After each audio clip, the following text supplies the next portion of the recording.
अरमान और अबीरा होने वाले हैं बहुत ही इमोशनल जब वो अपनी शिवानी माँ को देखेंगे एक व्रत करते हुए। नमस्कार, मैं हूं संदीप एल पंड्या और आगे बढ़ने से पहले आप सबसे गुजारिश कि अभी तक आपने टीवी का गब्बर को सब्सक्राइब नहीं किया है तो प्लीज सब्सक्राइब कर लीजिए, बेल आइकन को दबा दीजिए। शिवानी माँ एक व्रत रखने वाली है जो स्पेशली बच्चों की सुरक्षा के लिए होती है। शिवानी माँ को बहुत समय बाद अपना आरू यानी कि अरमान वापस मिला है, तो उन्होंने ये व्रत रखने का मन बनाया है और इस व्रत की पूजा विधि करते हुए जब अबीरा देखेगी तो उसे अपना खोया हुआ बच्चा याद आने वाला है और वो बहुत इमोशनल होने वाली है। जी हाँ, इस पूजा विधि में आटे से बनी हुई एक गुड़िया या गुड्डा देखेगी और फिर उसकी पूजा और उसके साथ जो विधियां होती हुई देखेंगी और वो भी शायद इस पूजा में शामिल होने वाली हैं अपनी सास के कहने पर, तो वो बहुत इमोशनल होगी उस गुड्डे को देखकर, आटे वाली गुड़िया को देखकर। और ये बात अरमान को भी समझ में आएगी और अरमान और अबीरा दोनों इमोशनल होने वाले हैं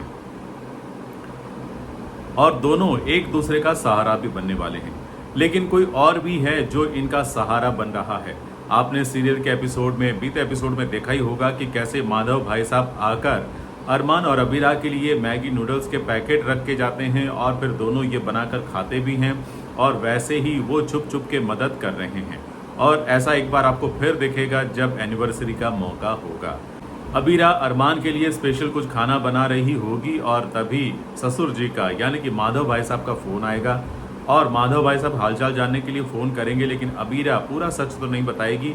सब कुछ अच्छा है ऐसी ही बात वो करने वाली है और सच्चाई छुपाने की कोशिश करने वाली है। लेकिन माधव भाई साहब से सच्चाई छुपी नहीं है क्योंकि वो खुद इस घर में आकर देख कर गए हैं और वो एक बार फिर अरमान और अबीरा के लिए उनकी एनिवर्सरी पर कुछ मदद करने वाले हैं। बिल्कुल ऐसे ही कुछ छोटी मोटी चीज़ रख के चले जाएंगे ताकि किसी को पता ना चले और अरमान और अबीरा की मदद भी हो जाए। एक और बात सुनने में आ रही है, हालांकि इसके बारे में अभी कंफर्मेशन बाकी है, लेकिन सुना है कि अरमान जब विद्या माँ से मिलने के लिए जाएगा तब विद्या माँ और कावेरी दादी साहब दोनों दौड़कर उसका स्वागत करने वाली हैं, ये मानकर कि अब तो अरमान आ ही गया उनके पास वापस।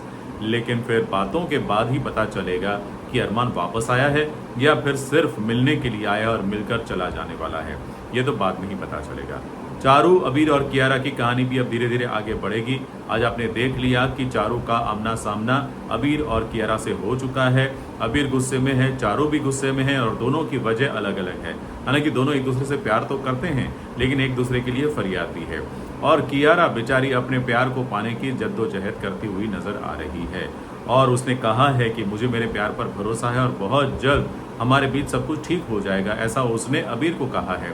लेकिन जब अबीर को पता चलेगा कि चारू अपने पापा की धमकी के कारण भाग गई थी तो फिर क्या होगा इसकी आप कल्पना कर सकते हैं। तो कहानी में ट्विस्ट तो आएगा और हाँ, अब होली पर भी आमना सामना होने वाला है।